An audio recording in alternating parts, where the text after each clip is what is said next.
Ini minta maaf, jangan tersinggung, jangan tersinggung. Salah satu contohnya gaji. Gaji itu kan halal tuh. Tapi punya potensi kepada keharaman kah? Itu yang kemudian dipahami oleh para ulama. Maka kata orang yang bertakwa tadi, kata orang yang warak dengan ketakwaan tadi, maka dia berhati-hati dari situ. Maka Bapak Ibu temukan, mesti akan Bapak Ibu temukan, kenapa ente nggak mau jadi PNS? Dijawab sama dia. Ini saya pernah tanyakan langsung. Pak, Bapak nggak mau jadi PNS? Nggak mau saya jadi PNS. Kenapa itu? Khawatir yang saya makan itu haram. Pak, tapi gajinya kan halal kata para ulama. Itu kan kata para ulama, tapi kan ada potensi juga. Kita nggak tahu dari mana hasilnya. Mikir saya, Pak. Astagfirullahaladzim.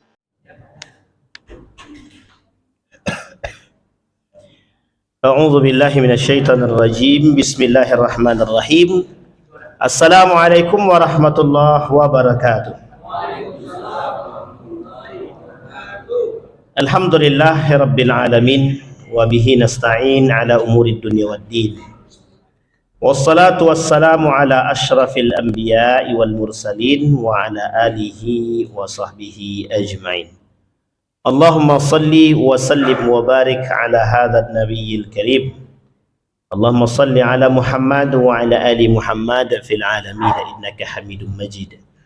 Ya ayuhan nasu taqu rabbakumul ladzi khalaqakum min nafsin wahidah wa khalaqa minha zawjaha wa batha minhuma rijalan katsiran wa nisaa'a wattaqullaha alladzi tasaaluna bihi wal arham innallaha kana 'alaikum raqiba.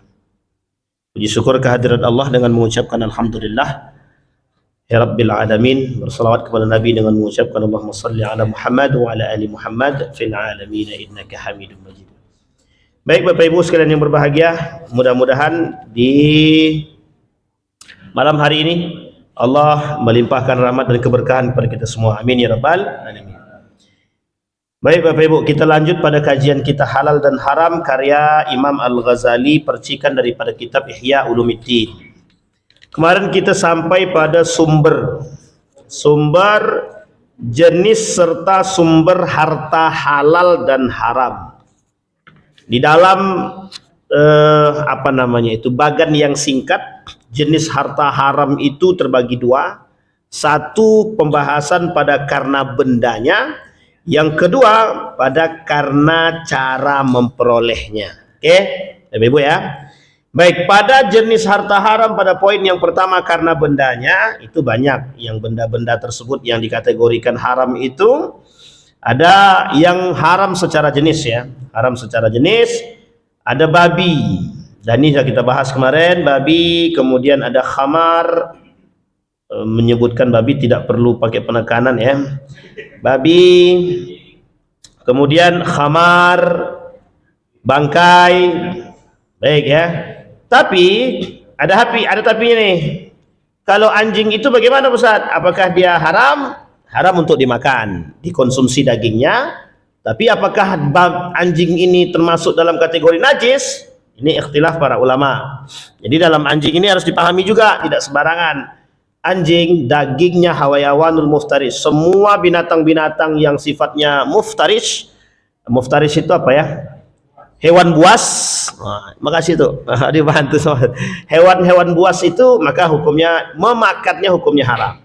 Tetapi apakah dia najis atau tidak najisnya ini ikhtilaf. Tapi kalau Bapak Ibu berpandangan mazhab Syafi'i, mulai dari ujung kuku sampai ujung akhir semuanya najis.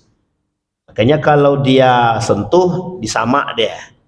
6 kali dengan dengan air, 1 kali dengan pasir ataupun tanah ataupun sabun namanya. Kalau diistilahkan modern sabun dan lain sebagainya. Dan ini ikhtilaf. Baik, khamar. Khamar ini banyak contoh yang tadi yang sudah pernah kita bahas juga, narkoba, ganja dan lain sebagainya. Dan khamar itu dia ini sama dengan istilah bunga bank. Bunga bank ada istilah riba. Riba kan haram. Riba haram. Kemudian bunga banknya bagaimana? Nah, ini istilah khamar juga disamakan begitu. Yang membuat khamar itu haram apa? Apa yang membuat khamar itu haram? Memabukkan. Apa yang membuat orang itu memabukkan? Alkoholnya. Sekarang pertanyaannya, alkoholnya ini seperti apa? Mau banyak mau sedikit alkohol dalam minuman, mau mabuk apa tidak mabuk tetap haram. Maka pemahaman haram alkohol di sini itu nanti ada pembahasan khusus tentang alkohol. Dia alkohol ini ada untuk minuman, ada untuk kesehatan, kemudian ada alkohol untuk parfum. Dan ini ketiga-tiga ini punya pemahaman hukum berbeda-beda. Khamar untuk minuman, apapun alasannya, 1% kah, 0% kah, 0, sekian persen kah, maksudnya bukan 0% dan 0, sekian persen kah, asal ada alkoholnya minuman tersebut jadi haram. Tapi pada kesehatan bukan seperti itu cara memahaminya. Yang dengan minyak wangi juga berbeda cara memahaminya. Jadi ada tingkatan poinnya pada aspek tertentu khamar tersebut. Pertanyaannya, apakah semua khamar itu adalah alkohol? Apakah setiap pada khamar itu ada alkohol? Apakah setiap alkohol itu adalah khamar? Tidak. Cara memahaminya begitu. Karena tidak semua alkohol itu khamar. Tapi Ustaz, khamar itu artinya apa? Khamar itu adalah terjemahan bahasa Indonesianya minuman keras. Tapi apakah betul khamar itu artinya minuman keras? Kata para ulama, sesuatu minuman yang mengantarkan kepada seseorang menjadi mabuk, hilang akal. Nah, inilah yang disebut dengan khamar.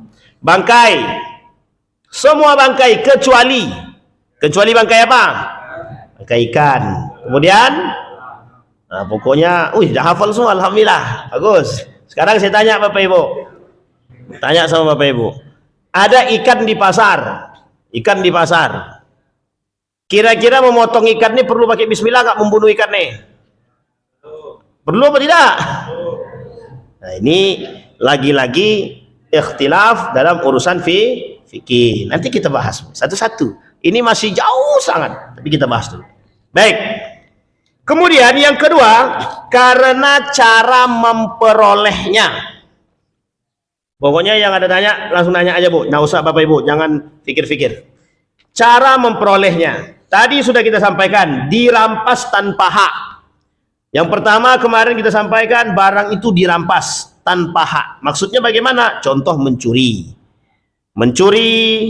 menggosok, membegal, segala macam. Karena itu kan bukan haknya dia yang diambil, tapi hak orang. Yang kedua, dipaksa dari orang yang tidak layak dirampas. Contoh pungutan liar. Nah, pungutan liar ini juga sama, ini masalah juga itu, pungutan liar itu. Oleh para ulama juga menjadi persoalan itu. Dan ini bahasannya khusus. Bagaimana hukum pungutan liar dalam Islam. Nah, itu ada bahasan khusus, panjang kali. Yusuf Qaradawi ini. Jadi halal haram ini nggak selesai kalau dibahas dengan 10 SKS itu. Karena setiap tahun pasti ada pembahasan baru. Memakai peci untuk sholat tapi peci orang. Ngambilnya pun tanpa izin.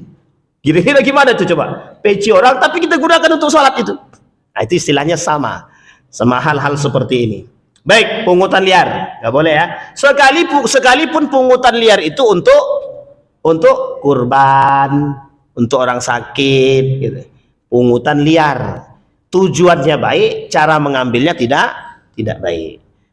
Berarti dihakimi bagaimana cara menghukuminya Pak Ustaz?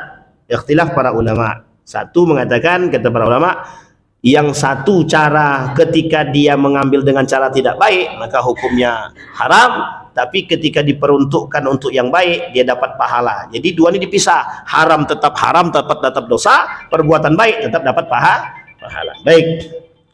Yang ketiga, diambil paksa oleh yang berhak.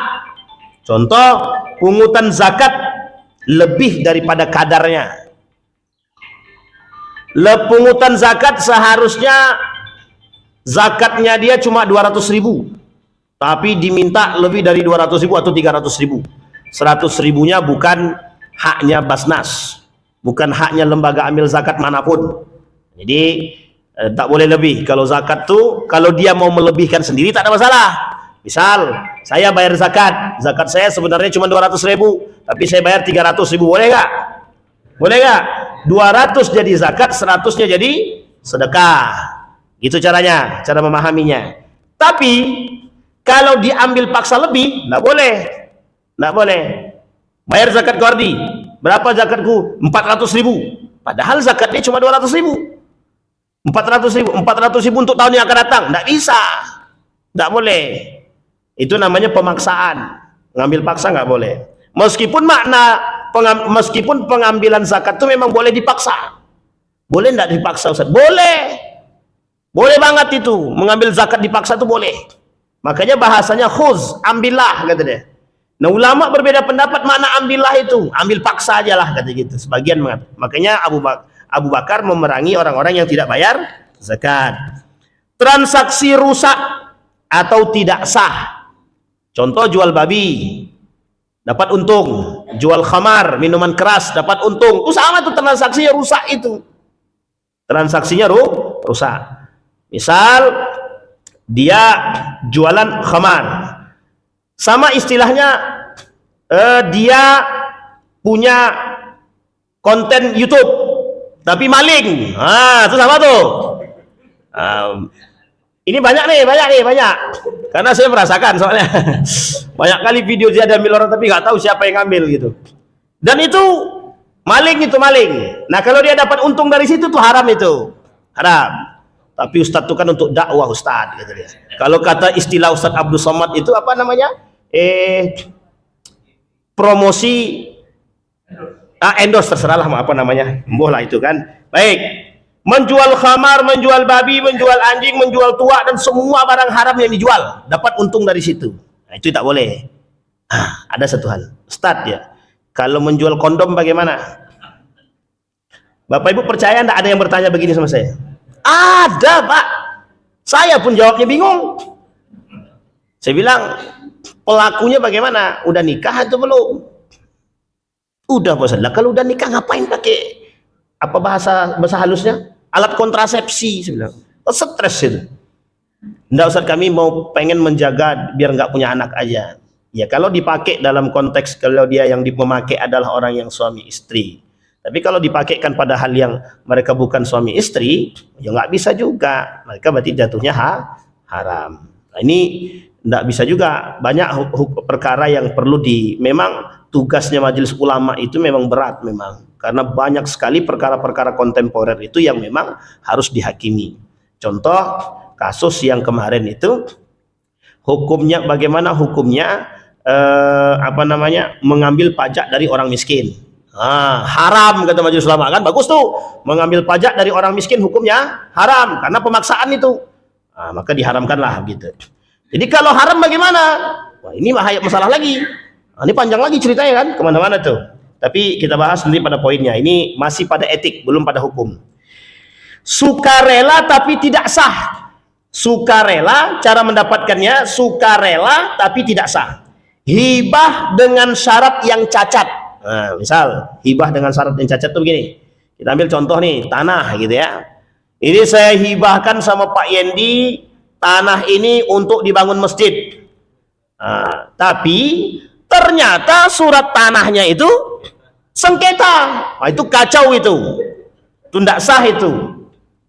Atau misalkan ini saya hibahkan tanah nih.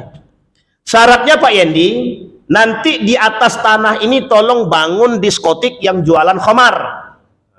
Itu sama tuh. Tidak bisa diperuntukkan pada hal yang tidak benar.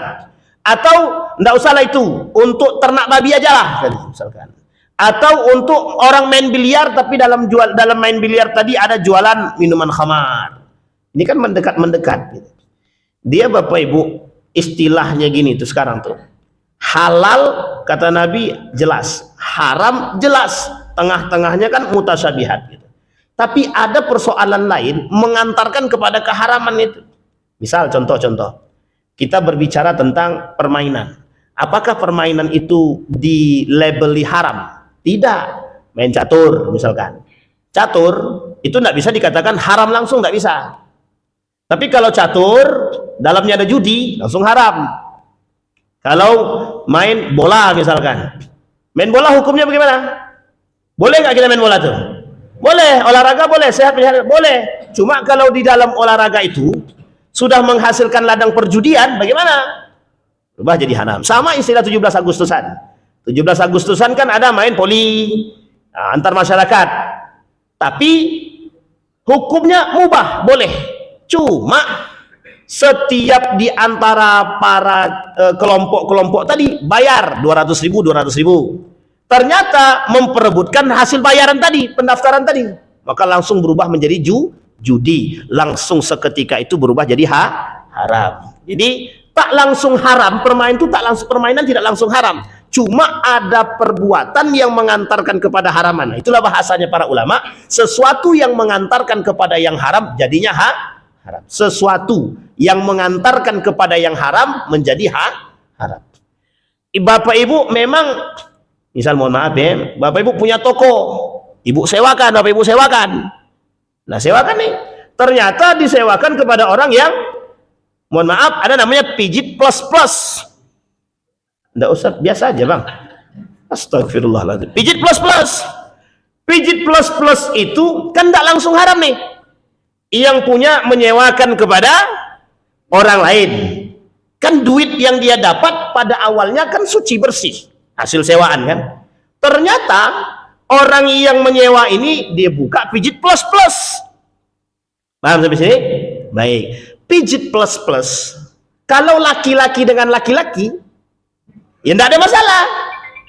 Perempuan dengan perempuan, tidak ada masalah.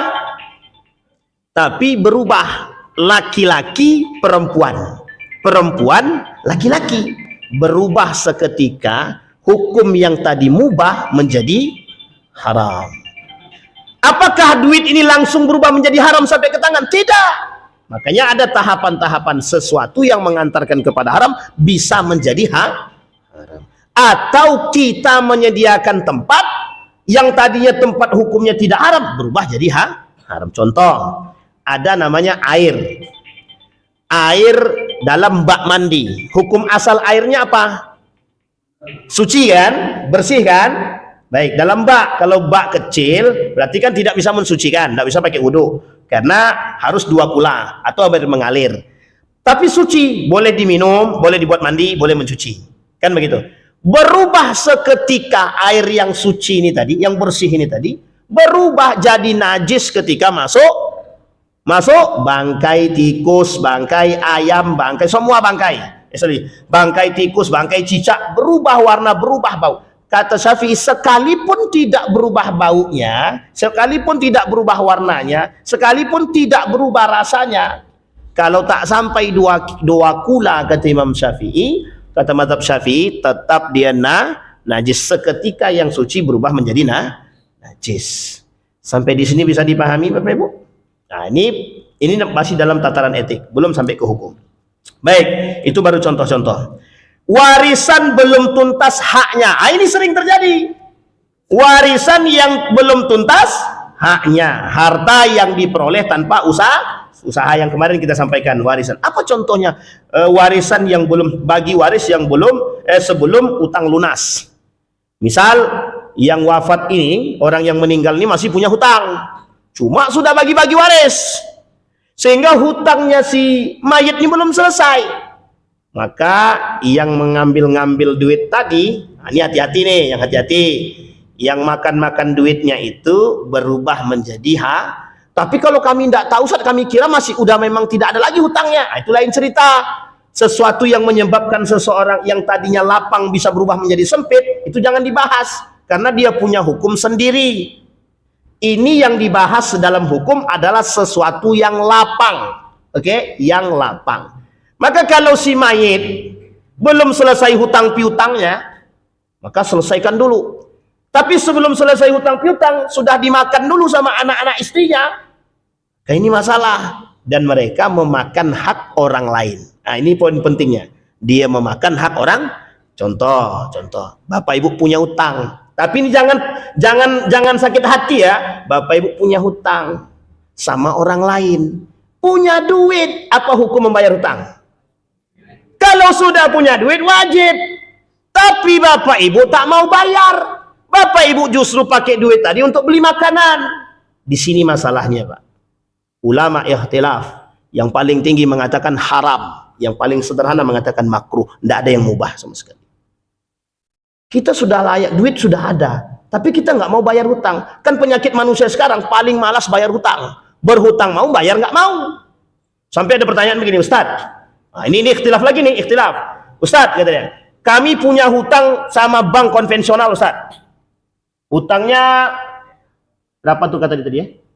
Sekitar 150 juta. Bunganya 50 juta kata dia. Berarti semuanya berapa tuh? 200. Kami sudah bayar, Ustaz. Sudah kami bayar. Tapi yang kami bayar baru pokoknya. Yang hutang 50 juta kami nggak mau bayar, Ustaz. Ikhtilaf.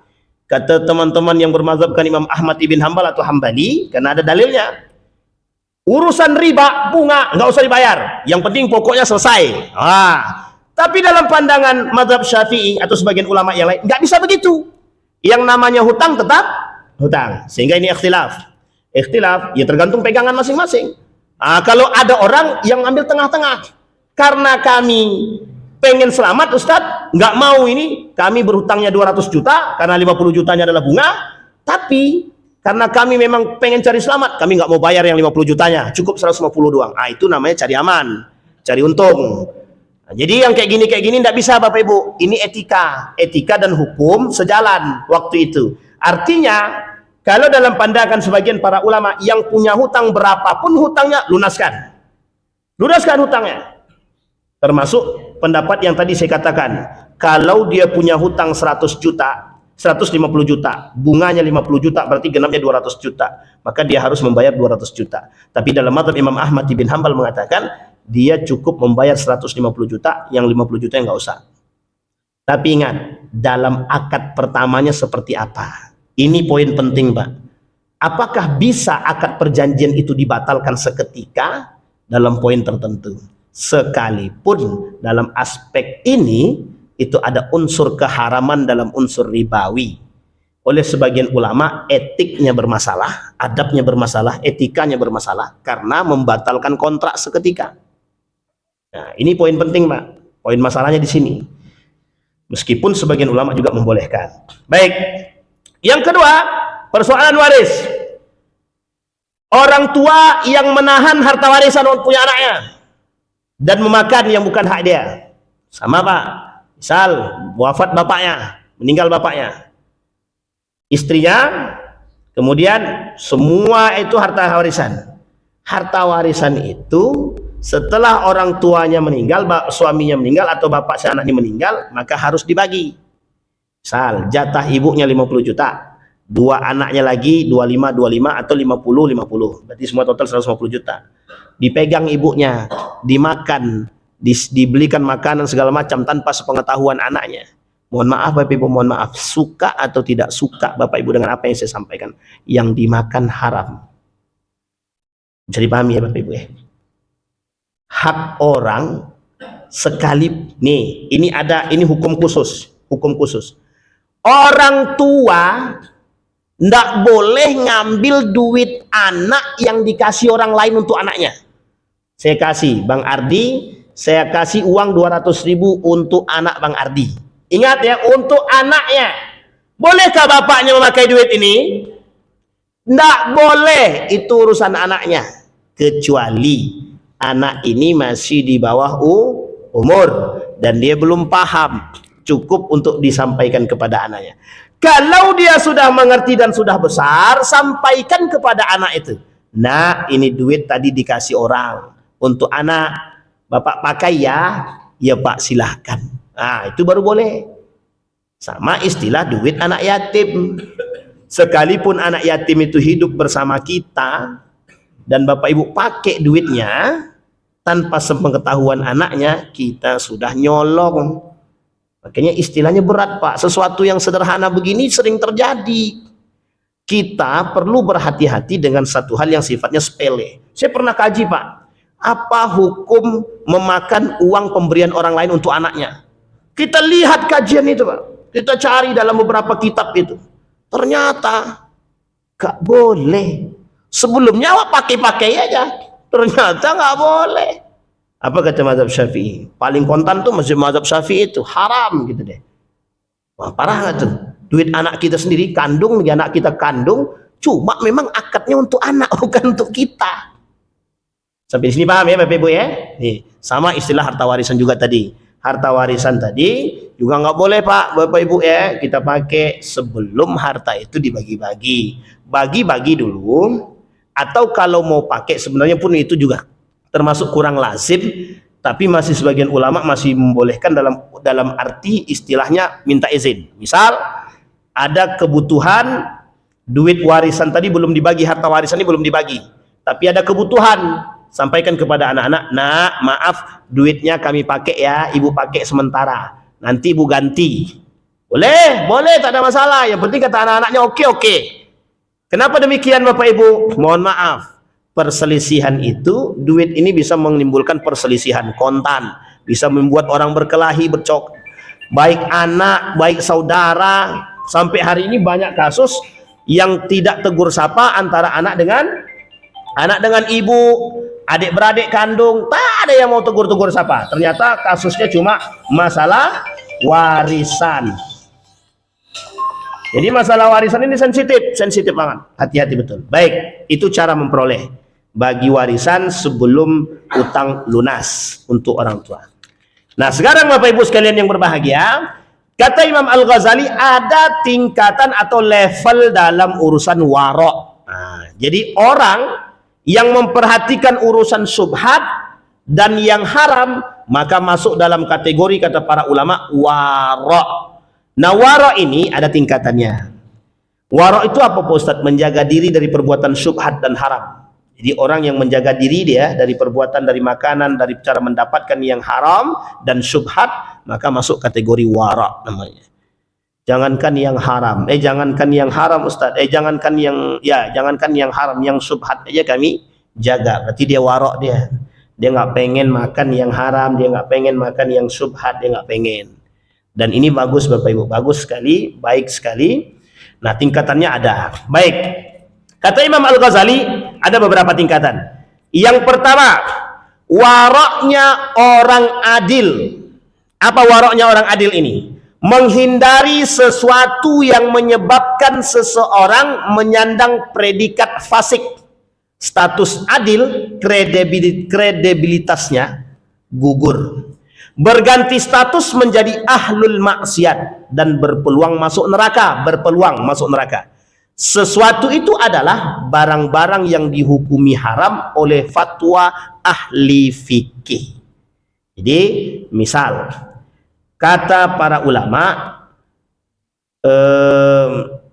tuak itu haram. Karena kan tak disebutkan dalam hadis Nabi tuak itu haram. Tak ada. Tuak itu kiasan saja kepada yang memabukkan. Orang minum tuak, kemudian goyang-goyang otaknya, nggak ada fatwa narkoba, nggak ada. Maaf, hadis tentang narkoba nggak ada. Apalagi tentang ganja tuh nggak ada. Cuma dia baik goyang-goyang, memabukkan, hilang akal, segala macam dikiaskan ke situ. Bisa dipahami ya? Nah kita patuh tuh pada hal-hal tersebut. Nah kalau kita patuh, maka kita termasuk waraknya orang adil. Kita ini orang-orang yang menjaga dari sesuatu yang zahir sifatnya, yang difatwakan. Contoh, kata para ulama, suap haram. Kita jaga diri daripada suap. Kita jaga diri daripada daging babi. Kita jaga diri daripada narkoba, ganja, dan rokok itu apa dalam rokok itu? Nikotin, dan lain sebagainya. Itu kita masih dalam tataran orang-orang yang warak, yang adil. Waraknya orang adil, tingkatan yang paling rendah. Tapi tetap warak ini, tetap warak karena menjaga diri. Dan ini belum masuk dalam kategori menjaga syubhat, baru yang haram. Karena yang haram itu kan zahir, artinya sesuatu yang haram yang zahir, yang nampak. Seperti daging babi dan lain sebagainya karena keharaman zatnya. Baik, dan banyak hal dalam fatwa-fatwa fikih yang mengharamkan. Contoh yang lain, daging buaya haram, dimakan haram. Daging bukan kelinci, kuda. Ada sate kuda kan? Siapa yang sudah pernah makan sate kuda Bapak Ibu? Tidak pernah belum? Nah, kalau belum cobalah. Nah, tapi jangan coba-coba dulu, lihat dulu status hukumnya halal atau haram. Nah, kan gitu. Nah, ini kuda tidak masuk hayawanul muftaris, tidak masuk dia. Jadi kata para ulama dalam fatwa itu boleh makan sate kuda karena tidak ada istilah hayawanul muftarish pada kuda, maka boleh. Tapi pada singa bagaimana? Pada singa, harimau bagaimana? Serigala bagaimana? Itu udah jelas, itu tak perlu dibahas lagi, itu hukumnya haram karena dia hayawanul muftarish. Adakah dalil keharaman anjing? Ada nggak dalil keharaman anjing? Nggak ada. Haram makannya ya, nggak ada. Bapak Ibu kalau buka hadis Nabi tentang anjing, rata-rata isinya berbicara tentang najis air liur dan kemudian tentang haram masuk rumah kalau ada anjingnya. Malaikat tidak mau masuk rumah kalau di rumah itu masih ada anjingnya gitu. Tapi tidak ada disebutkan seperti khinzir, babi langsung, tidak ada. Dalam Al-Quran pun tidak ada. Dalam Al-Quran justru di dalam Al-Quran persoalan anjing itu ada beberapa ayat, kita ambil klarifikasi, kita klasifikasi menjadi 4 ayat. 4 ayat itu berbicara tentang duanya kehebatan anjing. Yang satu di antara 3 di antara 4 ini itu hanya berbicara intal hasu intatruk yalhas wa intu yalhas wa intatruk yalhas. Anjing itu menjulurkan lidah, dikasih dia tetap julur lidah, tak dikasih pun juga akan menjulurkan lidah. Ini karakter. Itu anjing. Tapi dikiaskanlah anjing ini kepada hayawanul muftarish. Maka hayawanul muftarish, hewan buas tadi, maka berubahlah ketika itu status anjing ini untuk dagingnya. Untuk dagingnya. Jadi haram. Kalau babi, mulai dari ujung sampai akhir semua haram. Mau haram, mau najis, semua masuk. Jadi Nabi itulah binatang yang lengkap dengan keharaman dan kenajisannya, mulai dari ujung kuku sampai akhir, kata mazhab Syafi'i. Habis. Tak ada yang bisa dimanfaatkan dari babi itu, tak ada. Makanya jangan sampai makan. Tapi sate babi, orang yang pernah makan babi mesti jawabannya sama. Bagaimana rasanya? Enak Ustaz ini. Tak ada satupun yang mengatakan daging babi itu yang gak enak. Tak ada. Saya beberapa orang saya temukan, mohon maaf termasuk mahasiswa saya sendiri, itu mahasiswa saya non Islam, jangan dibayang-bayang, nggak usah. Apa kata dia? Enak nggak? Saya tanya, enak nggak daging babi itu? Dijawab ya Pak, enak lah Pak, kata dia. Mau kita makan bertambah itu, kata. Itu bayang, astagfirullah. Jangan dibayang-bayang. Baik, waraknya tadi orang adil yang pertama. Yang kedua, waraknya orang saleh. Menjauhi sesuatu yang mengandung potensi haram. Dia tidak haram secara mutlak, tapi ada potensi keharaman. Itu saja dia jauhi. Tetapi mufti memfatwakan kehalalannya karena dia hanya menilai zahirnya. Misal ada satu barang tapi dia berpotensi haram. Contoh kuaci, contoh minuman-minuman kemasan. Itu kan minuman-minuman kemasan itu label halalnya kan jelas. Ada label halalnya. Tetapi ada sebagian makanan itu yang dikhawatirkan bercampur dengan minyak babi, sehingga ada orang yang nggak mau makan tersebut. Nah ini yang disebut dengan waraknya orang sah. Contoh lagi yang lain, Starbucks, Dunkin Donat, ya Dunkin Donat sama. Dunkin Donat itu kalau Bapak Ibu lihat videonya orang-orang pembuat yang membuat Dunkin Donat itu, nggak mau makan kita itu. Karena binatang yang dimaksud, tapi itu kan video, kita nggak tahu kebenarannya. Yang jelas itu berpotensi. Contoh, Bapak Ibu, ada orang yang nggak mau makan ikan berdarah, kan ada juga tuh. Nah, ibu-ibu pergi ke pasar beli ikan, tapi kan kita nggak tahu itu udah di bismillahin atau belum, udah memotong ikannya udah bismillah atau belum, memotong ayamnya udah bismillah atau belum, kita kan nggak tahu. Jadi ada orang yang khawatir seperti ini, saya nggak mau makan Ustaz. Karena tadi waktu saya beli, saya nggak tahu apakah orang ini bismillah atau belum. Ini kan memang repot ini, kayak gini nih. Lama-lama nggak makan dia ini.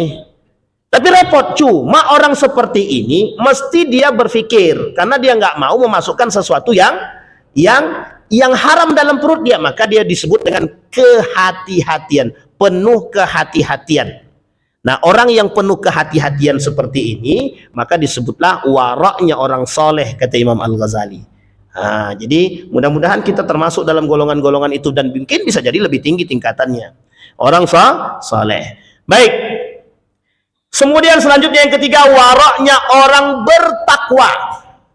Menghindari sesuatu yang dihalalkan oleh mufti dan kehalalannya jelas, tanpa syubhat. Tapi barang halal itu dikhawatirkan mengantarkan pelaku kepada yang haram. Inilah yang disebut dengan tarku ma la ba'sa bihi, meninggalkan sesuatu yang dibenarkan boleh, tetapi ada tetapi dia khawatir menghantarkan kepada yang haram. Apa contohnya ini?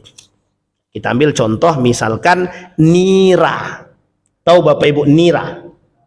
Nira itu halal apa haram? Halal. Cuma potensi dia untuk mencapai tingkat yang diharamkan itu ada. Maka nggak mau orang minum, nggak mau dia minum. Yang menjaga diri seperti ini, itu bagus, tingkatannya bertakwa. Ada lagi contoh makanan-makanan yang lain yang sudah jelas, yang tadi kita sampaikan, dan Kindonat, Starbucks dan lain sebagainya itu sama. Ada potensi-potensi yang memang mengantarkan kepada, padahal fatwanya jelas. Makanya saya nggak tahu, kita nggak tahu ya. Saya ada punya kawan itu, ketika kita ajak makan minum di warung, di salah satu warung ternama gitu, saya bilang yuk kita minum kopi lah. Dia bilang enggak lah gitu. Saya kita minum di rumah saja. Dia lebih condong mengajak minum, dia buat teh sendiri, ya kan? Dia apa sendiri, diambil sendiri, dia buat sendiri. Saya tanya, ngapain seperti itu ente? Khawatir Wan, nanti kita nggak tahu apakah yang kita minum itu gulanya dari mana ini. Mak, dalam hati saya kalau kayak gini kita memang nggak bisa makan di luar ini. Akhirnya ya memang, tapi beliau punya kekhawatiran itu. Gitu. Artinya itu kembali kepada perorangan. Nah, orang yang menjaga diri dalam keberhatian seperti itu penting, Pak, penting sangat. Baik. La yablughul 'abdu darajatal muttaqina hatta yada' ma la ba'sa bihi makhafatan ma bihi ba'sun. Nah, ini poin penting kata Rasulullah. Dalam hadisnya kata Nabi, seseorang hamba tidak akan mencapai derajat orang-orang bertakwa sampai dia meninggalkan sesuatu yang tidak bermasalah, karena mereka khawatir akan terkena sesuatu yang bermasalah. Ini minta maaf, jangan tersinggung, jangan tersinggung. Salah satu contohnya gaji. Gaji itu kan halal tuh, tapi punya potensi kepada keharaman kah? Itu yang kemudian dipahami oleh para ulama. Maka kata orang yang bertakwa tadi, kata orang yang warak dengan ketakwaan tadi, maka dia berhati-hati dari situ. Maka Bapak Ibu temukan, mesti akan Bapak Ibu temukan, kenapa ente nggak mau jadi PNS? Dijawab sama dia. Ini saya pernah tanyakan langsung. Pak, Bapak nggak mau jadi PNS? Nggak mau saya jadi PNS. Kenapa itu? Khawatir yang saya makan itu haram. Pak, tapi gajinya kan halal kata para ulama. Itu kan kata para ulama, tapi kan ada potensi juga. Kita nggak tahu dari mana hasilnya. Mikir saya, Pak. Astagfirullahaladzim. Nah kalau begini, Bapak Ibu kerja sama orang, misalkan kayak ada toko Cina misalkan, ada tokonya Cina. Nah, toko Cina itu kan kita nggak tahu yang dijual. Kalau yang dijualnya barang kelontong, cuma kemudian barang-barang yang dijual itu adalah barang-barang yang contoh sapu segala macam, itu barang apa namanya itu? Sapu itu. Barang pecah belah lah ya, barang pecah belah, sapu segala macam. Nah, kita kerja sama dia tuh, kan digaji. Orang yang sampai pada predikat tersebut, dia nggak mau. Nggak mau. Saya pernah temukan orang, Pak. Ada warung, memang warungnya Cina, tapi Cinanya Muslim. Saya tanya, yuk kita makan situ. Enggak, kata dia. Penjualnya orang Cina, Muslim coy, dia bilang gitu. Muslim, saya bilang. Jawabnya gini, kan kita nggak tahu keislamannya bagaimana gitu. Astagfirullahaladzim, saya bilang, wah kalau kayak gini memang susah nih makan nih. Udah kita makan di warung sate aja. Nggak mau juga dia. Nggak mau dia makan warung sate, nggak mau. Ayo kalau kayak gini kita buat sambal sendiri aja langsung. Sambal belacan atau apa terserah lah kan gitu. Nggak mau dia, Pak. Dan saya temukan orang-orang seperti ini. Memang sulit kita untuk berbaur dengan mereka. Jadi yang dia mau minuman, makanan-makanan yang jelas dan pokoknya yang sangat-sangat baik lah gitu menurut mereka. Ada orang yang nggak mau makan daging ayam, daging ikan, nggak mau dia. Nggak mau. Saya bilang apa yang ada dalam pembahasan mereka gitu. Kata mereka yang berdarah-berdarah itu tidak baik dan sebagian ada yang mengharamkan gitu. Oh gitu. Jadi kita nggak boleh makan apalagi, ini contoh lagi. Ayam broiler, ayam suntik. Itu ikhtilaf para ulama itu ayam suntik. Sekarang saya tanya Bapak Ibu, di mana ayam yang tidak disuntik? Cari di muka bumi ini yang tidak disuntik. Ada, tapi ayam kampung. Ayam kampung tuh hanya sebagian kecil tempat kan yang ada jualan. Kalau sempat warung-warung makan kayak, mohon maaf ya, kayak warung-warung apa namanya nih? Apalah nama itu ya? Geprek Mamun misalkan. Sempat geprek Mamun pakainya ayam kampung, itu saya yakin tuh harganya langsung naik tuh, melonjak tuh 2 kali lipat. Kan begitu. Karena apa ya, pembahasan mereka nggak mau makan begitu karena darah, apalagi ayam itu disuntik itu kan berpotensi. Sebenarnya halalnya jelas, Pak.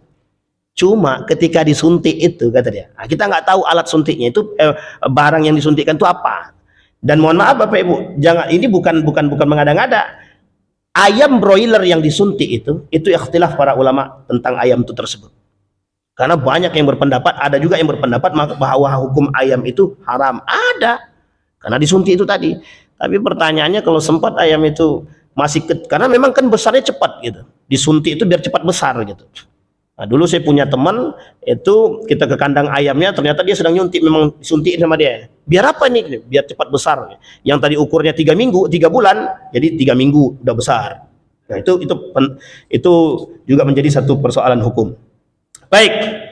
Nah, sekarang Bapak Ibu sekalian yang berbahagia, waraknya orang sidik yang keempat, yang terakhir. Waraknya orang sidik, orang yang benar-benar keimanannya, menghindari sesuatu yang benar-benar halal, tidak bermasalah sama sekali. Loh, bayangkan loh, yang benar-benar halal aja dihindari, dan tidak dikhawatirkan menyeret kepada yang haram.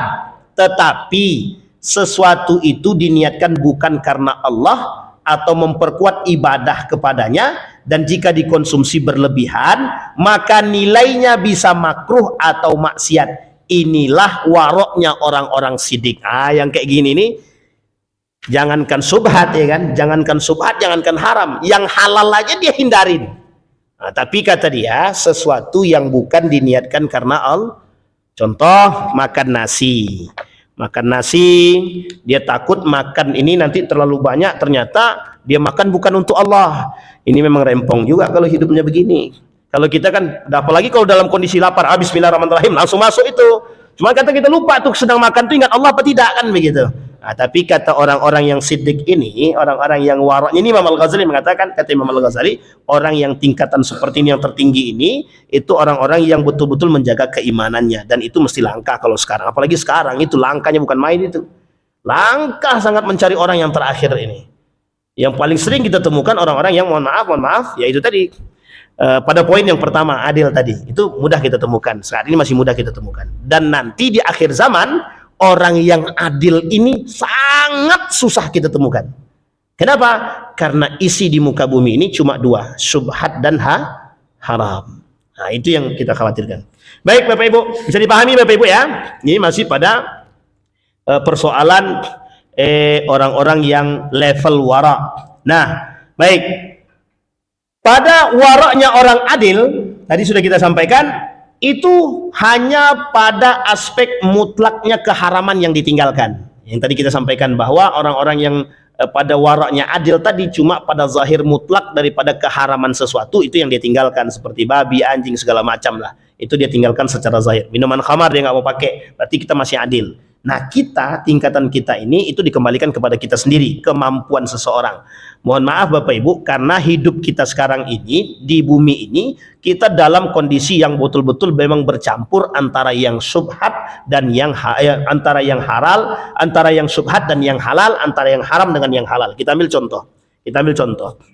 Ini saya ambil kaidah Bapak Ibu. Ini kaidah.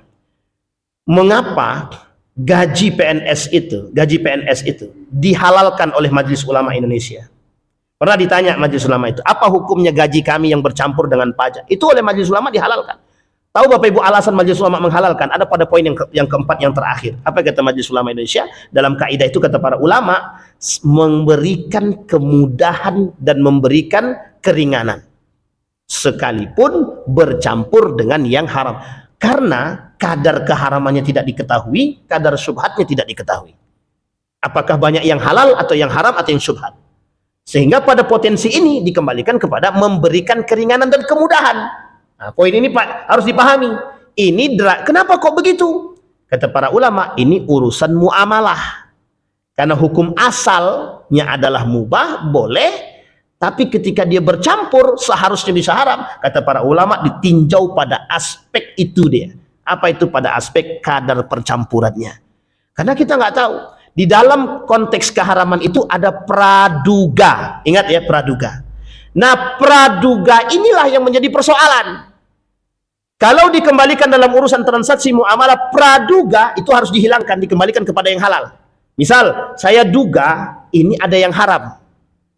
Ada yang haram, tapi kan tidak seutuhnya haram.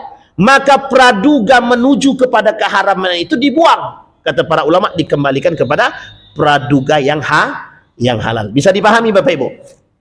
Bisa dipahami ya? Ini kembali kepada praduga.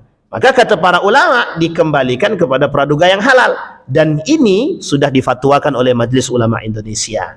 Karena banyak Pak, pertanyaan-pertanyaan halal haram ini banyak. Ini kalau kita merujuk. Kalau kita kembalikan kepada perorangan, misal per kelompok, kita kembalikan misalkan kepada kelompok misalkan mazhab Imam Ahmad bin Hambal. Oh, kalau kita bicara pada mazhab Imam Ahmad bin Hambal, sesuatu yang bercampur kepada yang halal dari yang haram ataupun yang syubhat berpotensi mengantarkan kepada yang haram. Ini masalah.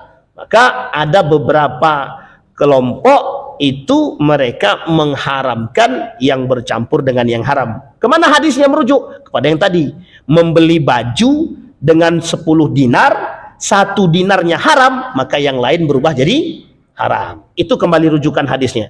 Tetapi kata para ulama, ada kaidah yang dikembalikan. Kaidah apa kaidahnya? Yang tadi. Nah, ini Bapak Ibu menjawab pertanyaan Bapak kita yang kemarin, bahwa mengatakan bagaimana dengan status hukum ini? Nah, ini sudah dijawab, Majelis Ulama sudah jawab sebenarnya. Para ulama sudah menjawab, termasuk Syekh Yusuf Al-Qardawi sendiri. Kata Yusuf Al-Qardawi, sesuatu yang bercampur dalam urusan gaji dan kita nggak tahu dari mana, maka dihukumkan boleh diterima, boleh diambil. Termasuk persoalan ini. Ada seorang ulama yang ditanya, ya Syekh, kami tahu si Fulan bin Fulan itu duitnya haram, tapi dia belanja di warung kami. Nah, ini potensi. Ketika dia belanja di tempat kami, bagaimana kami seharusnya menerima duit itu? Atau seperti apa? Kalau dikembalikan pada urusan hukum jual beli, transaksi jual beli, maka terputus. Arti terputus, yang penting transaksi jual beli sah, selesai. Masalah dia haram dapat duit atau tidak, itu tidak urusan. Karena mereka merujuk kepada pemahaman bahwa sifatnya duit itu tidak bisa, karena sifatnya bentuk dan barang tidak bisa disifatin. Tapi sebagian ulama tidak mengatakan demikian. Ada hadis yang lain. Sesuatu yang didapatkan dengan cara yang haram, maka bahwa haram. Sesuatu yang dihasilkan dari yang haram, maka dia akan mendapatkan yang haram. Kata para ulama, berarti kalaupun dia mendapatkan uang yang haram, tapi kemudian dia belikan ke warung orang, dan orang yang menerima tadi, hukumnya haram menerima tadi. Nah, ini ikhtilaf para ulama. Nanti kita jelasin persoalan ikhtilafnya di mana. Dan ini Bapak Ibu, kalau kita pakai model yang kedua, saya yakin-yakinnya banyak yang tak mau transaksi itu. Kan Pak Yendi nggak mungkin nanya, Ridwan, kau beli ayamku, duitnya dari mana? Hasil nyolong, stres orang Pak. Tapi kalau dia tahu bagaimana? Yang dipersoalkan oleh para ulama, kalau dia tahu. Tapi kalau dia nggak tahu, jangan tanya. Maka cari amannya bagaimana? Ya setiap orang yang beli nggak usah tanya. Tapi kalau ada orang penjualnya di samping prostitusi bagaimana? Ya pindah. Karena mesti kan, tapi kan kita nggak tahu Ustaz, apakah duit itu murni dari duit prostitusi atau bukan. Misal bisa jadi duit tersebut diberi dikasih orang. Kalau duit itu dalam konsep transaksi hibah, selesai Pak. Tapi kalau dalam duit itu transaksi jual beli tubuh, selesai haramnya Pak, jelas. Contoh misalkan, nauzubillah ya, si A dan si B. Si A ini jelas dia transaksi jualan badan, dipakai kasih, paham ya? Dipakai kasih. Kira-kira haram nggak duitnya tuh? Haram. Baik ya, haram ya, disifati haram. Tapi sekarang duitnya saya kasih, nih untuk kamu. Tapi kemudian baru dia berhubungan dan tidak ada transaksi jual beli di sini. Mohon maaf, tidak ada transaksi prostitusi di sini. Ini dipisah. Ini dalam konteks, mohon maaf ya Bapak Ibu ya, dalam persoalan hukum begini ini itu dibahas. Jadi nggak bisa tiba-tiba haram, halal, nggak bisa. Meskipun menghalal mengharamkan itu urusan Allah, tapi Begitulah Islam menjaga transaksinya, duitnya dikasih sebelum melakukan. Meskipun, mohon maaf ya, meskipun memang untuk itu, tapi dibayar di awal. Saya kasih kamu duitnya sekian juta. Tapi si fulan yang memakai ini nggak tanya, lo harga berapa, nggak tanya. Tapi dia kasih aja nih untuk kamu. Maka duit ini setelah itu dia berhubungan badan, dia prostitusi, duit ini ke sebagian ulama bilang ini jatuhnya tidak haram. Kenapa tidak haram? Diberikan sebelum transaksi. Paham maksudnya? Meskipun, tapi kan tidak ada akad transaksi di situ. Kalau tidak ada akad transaksi, kata para ulama yang paling ekstrim mengatakan ini tidak ada masalah, itu duitnya halal, mau dia beli makan atau apa tidak ada masalah. Cuma kalau duitnya, mohon maaf, dia transaksi kemudian memang ada modelnya begitu, dikasih duit haram katanya. Nah, sampai sini paham ya Bapak Ibu ya? Begitulah cara para ulama melihat sesuatu. Tapi kan kita dah paham Pak, sesuatu kalau sudah masuknya kemana, tempatnya apa, kan kita tampak tempat kita masuknya begitu. Dalam benak orang itu mesti yang dia lakukan adalah hal. Nah, sekarang Bapak Ibu, kenapa ulama berbeda pendapat tentang persoalan tadi, masalah duit yang tadi dari prostitusi tadi? Karena ada orang berpandangan, ulama berpandangan begini, fulan itu masuk dia ke dalam, bisa jadi dia cuma kasir kata dia. Tapi kan kasir dihasilkan duit dari situ Ustaz. Baik, bisa jadi dia dikasih orang. Artinya ulama ini mengatakan jangan lo menduga sesuatu yang haram langsung. Bisa dipahami ya? Sampai Anda tahu zahir keharamannya. Ini sebenarnya adalah mencari titik aman bagi para pelaku-pelaku jangan sampai terjebak dalam keharaman. Jadi jangan salah, Islam itu tidak mau langsung menghakimi orang haram-haram langsung, enggak. Contoh. Ada Gojek perempuan. Apa hukumnya laki-laki naik? Secara hukum campur laki-laki, secara hukum laki-laki perempuan bercampur haram apa tak haram? Haram. Pertanyaannya, ini pekerjaan Pak Ustadz, kata dia. Kalau kami tidak kerja bagaimana? Mesti dikaitkan ke sana kan? Pertanyaannya adalah, apakah ketika mereka duduk itu ada dempetan atau tidak dempetan? Satu. Yang kedua, apakah ada pekerjaan lain? Yang ketiga, bagaimana kalau memang cuma itu pekerjaan satu-satunya? Ini.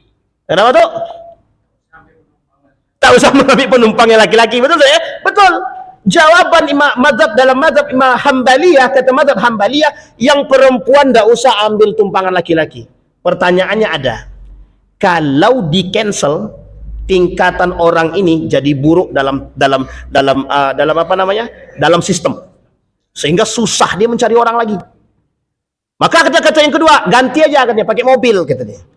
Sudah jelas orang Gojek motor suruh pindah ke mobil, itu kan nggak masuk akal jawaban. Ada yang jawab begitu? Ada. Jadi Bapak Ibu sekalian yang berbahagia, artinya ini proses dari sesuatu yang mengantarkan kepada yang haram. Jadi dari sesuatu yang halal bisa mengantarkan kepada yang haram jika perbuatan tersebut mengantarkan seseorang kepada yang haram. Baik Bapak Ibu sekalian yang berbahagia, insya Allah. Silakan tuh. Boleh. Kita minta 5 menit. Ya. Tunggu Datuk dulu. Nah. Boleh. Belum sampai lagi, kita bisa apalah. Lanjut. Si A dan si B. Si A minjam duit pada si B. Betul. 100 juta. Ya. Tapi kejadiannya itu tahun 2000 Ustaz. 2000. Tahun 2000. Baik. Baru dibayar tahun 2000. Tahun 2000 itu harga emas 200.000 1 gram. Baik. Kalau 2025 2,5 juta satu. benar. Sekarang kalau dibayar sesuai dengan uang yang dipinjam, baik. Nah, ini seperti apa nih? Baik. Pertanyaannya adalah dia pinjam uang apa pinjam emas? Pinjam uang. Berapapun yang dia pinjam, jangankan 5 tahun, 20 tahun pun jaraknya tetap balik yang sama. Sekalipun itu sudah tahun 2025. Kenapa demikian? Karena begini Bapak Ibu, tidak boleh ada tambahan dalam setiap transaksi pinjaman. Tidak boleh ada. Ini pinjaman ya, karena Bapak bertanya, Atuk bertanya pinjaman. Karena transaksi pinjaman ini nggak boleh ada tambahan sedikit pun. Ini ittafaqal ulama, semua ulama sepakat. Sekarang kita lihat lagi perbedaannya pada emas, pinjam emas. Saya pinjam sama Bang Ardi emas 5 emas. Satu emasnya 5 juta. Berarti kalau 5 berarti 25 juta. 25 juta di tahun 2023. Sementara di tahun 2024 berubah menjadi harga emas tadi, satu emasnya 6 juta. Berarti 6 kali 5, 30 juta. Berarti ada perbedaan harga jadi berapa? 5 juta. Pertanyaannya adalah, pinjam emas kembali apa? Baik, pinjam emas kembali emas. Pinjam perak kembali perak. Ustadz, tapi kan itu ada tambahan di situ. Nah, kata para ulama, tambahan itu tidak berlaku karena persyaratan pinjaman di awal. Jadi akad yang terpasang di awal itulah yang memberikan kesederhanaan. Sehingga kata mazhab Imam Hambali, orang yang mensyaratkan pinjaman maka dikategorikan riba. Makanya tidak boleh ada sedikit pun syarat. Sekalipun dia pinjam 5 tahun yang lalu, benar, tidak ada masalah. Mau 5 tahun, mau berapa tahun, kembalinya tetap yang sama. Tapi kan Ustadz, duit itu harusnya sudah bisa kami pakaikan. Ini persoalannya adalah di sini Anda meminjam, ada konsep yang disebut dengan ta'awun namanya. Tapi ini berbeda Ustadz, kami pinjamnya di perbankan bagaimana? Baik, ini perbankan ya. Kita perbankan lain hukum. Lain hukum. Dia ada meminjam untuk usaha, ada meminjam untuk bantuan. Dan ini poin penting. Makanya kenapa dalam istilah ulama Mesir, bunga bank itu tidak dikatakan haram? Karena ini kan transaksi gitu deh. Dia ngambil keuntungan. Tapi semua ulama semuka bumi ini selain daripada Mesir, mungkin sebagian kecil yang lain, itu yang namanya bunga bank haram. Bisa dipahami Bapak Ibu ya? Baik, ini persoalan riba nih tuh. Gitu. Jadi mau dia 5 tahun, mau berapa tahun, kembali tetap harus 100 juta pinjamannya. Cuma kita ambil poin akhirnya. Ya kalau dia mau ngembaliin lebih tanpa ada syarat di awal, ya silahkan, itu haknya dia. Boleh, kalau misalkan saya kasih, ini saya kembalikan 120 juta. Sebenarnya kalau kita pakai mazhab ekstrim lagi, enggak boleh, jangan terima. Tapi kata mazhab Imam Abu Hanifah, enggak apa-apa terima, orang cuma kasih hadiah kok yang 20 jutanya gitu. Tapi jangan disyaratin. Ya pandai-pandai sendiri mikirlah kan gitu. Atau kita kasih bahasa, berapa hutang saya Pak? Hutangmu 5 tahun yang lalu kan 100 juta. Ayo sekarang pandai-pandai mulah. Oh itu enggak bisa, itu tetap aja, itu ada kode namanya. Baik. Karena begini Bapak Ibu, tidak ada kesepakatan di awal yang terbangun. Meskipun sebagian ulama daripada ulama-ulama Mesir pernah mengatakan bahwa kalaupun ada tambahan itu sebenarnya dibenarkan kata mereka. Tapi oleh ulama yang lain tidak disepakati. Karena itulah yang disebut dengan sesungguhnya riba itu. Baik, Pak Sab, terakhir Pak Sab. Itu ya.